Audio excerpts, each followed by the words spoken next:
దేశకాండము 20 అధ్యాయము 4వ మాట మనం చదవగలిగితే, వనుకకుడి, వారి ముఖము చుచ్చి బెదరకుడి, మీ కొరకు మీ శత్రులతో యుద్ధము చేసి మిమ్మును రక్షించువాడు మీ దేవుడని యెహోవాయే.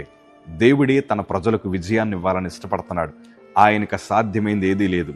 ఈరోజు నీ బ్రతుకులో కూడా విజయాన్ని చూడాలంటే, నీ జీవితంలో కూడా బలమైన ఆశీర్వాదాలను పొందగలగాలంటే ఒకే ఒకటయ్యా, మన ఆలోచన ఎంత మాత్రం పనిచేయకూడదు, మన జ్ఞానం ఎంత మాత్రం పనిచేయకూడదు, మన ఇష్టాలు ఎంత మాత్రం పనిచేయకూడదు. సమస్తము దేవుని చేతులకు అప్పగించండి.